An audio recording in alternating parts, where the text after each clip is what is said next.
नमस्कार। आज हम एक ऐसे सवाल पर बात करने वाले हैं जो है तो सदियों पुराना, लेकिन आजकल फिर से चर्चा में है। हमारे देश का असली नाम क्या होना चाहिए, इंडिया या भारत? और देखिए, ये बहस सिर्फ दो शब्दों की नहीं है। ये हमारी पहचान, हमारे इतिहास और हमारे संविधान से बहुत गहराई से जुड़ी हुई है। तो जैसा मैंने कहा, यह बहस कोई नई तो है नहीं, लेकिन हाल ही में हुई एक घटना ने इसे फिर से सबके सामने ला खड़ा किया है और ये देश भर में चर्चा का एक बड़ा विषय बन गया है। कहानी शुरू हुई G20 शिखर सम्मेलन के एक ऑफिशियल इनविटेशन कार्ड से, जिस पर प्रेसिडेंट ऑफ इंडिया की जगह प्रेसिडेंट ऑफ भारत लिखा हुआ था। बस एक शब्द का ये बदलाव और इसने पूरे देश में राजनीतिक और सामाजिक हर जगह एक नई बहस छेड़ दी। लेकिन सोचने वाली बात यह है कि क्या ये सिर्फ एक नाम की अदला बदली है, या इसके पीछे हमारे इतिहास, हमारी संस्कृति और हमारे संविधान की कुछ गहरी वजहें छिपी हैं? चलिए इस पहेली को परत दर परत सुलझाने की कोशिश करते हैं। इस पूरी बात को समझने के लिए सबसे पहले हमें इन दोनों नामों की जड़ों तक जाना होगा और आपको पता चलेगा कि ये दोनों नाम हम तक बहुत अलग-अलग ऐतिहासिक और सांस्कृतिक रास्तों से पहुंचे हैं। ये जानना बड़ा दिलचस्प है कि ये दोनों नाम कितने अलग हैं। एक तरफ है इंडिया, जो कि विदेशी मूल का शब्द है और सिंधु नदी के नाम से निकला है। ये बाहरी लोगों जैसे यूनानियों और अंग्रेजों द्वारा हमारी जमीन को दिया गया एक नाम था। तो वहीं दूसरी तरफ है भारत, एक स्वदेशी नाम जिसका जिक्र हमारे प्राचीन ग्रंथों में मिलता है और जो हमारी ऐतिहासिक और सांस्कृतिक पहचान से सीधे सीधे जुड़ा हुआ है।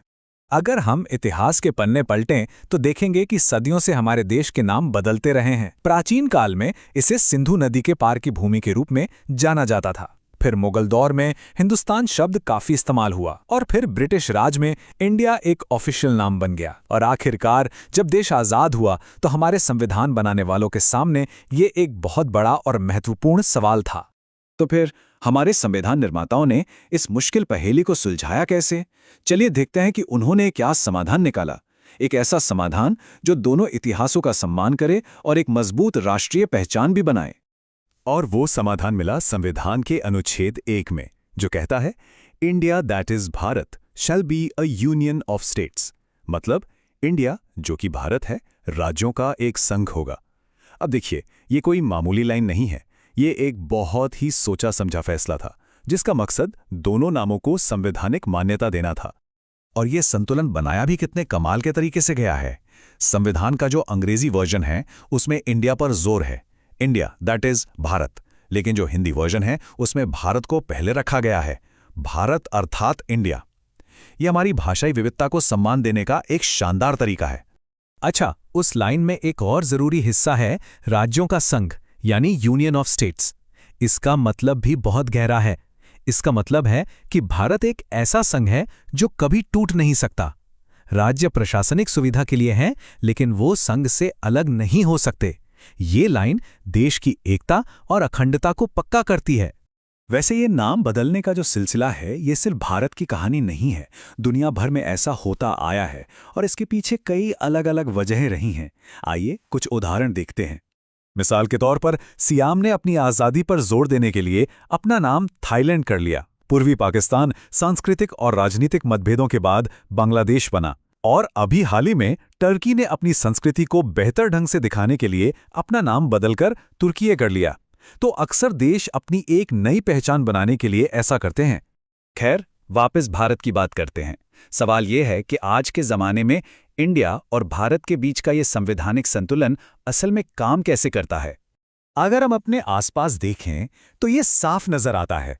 जब हम दुनिया के दूसरे देशों से बात करते हैं तो हम इंडिया होते हैं, लेकिन देश के अंदर हमारे सरकारी दस्तावेजों पर प्रेसिडेंट ऑफ इंडिया भी मिलेगा और भारत गणतंत्र भी।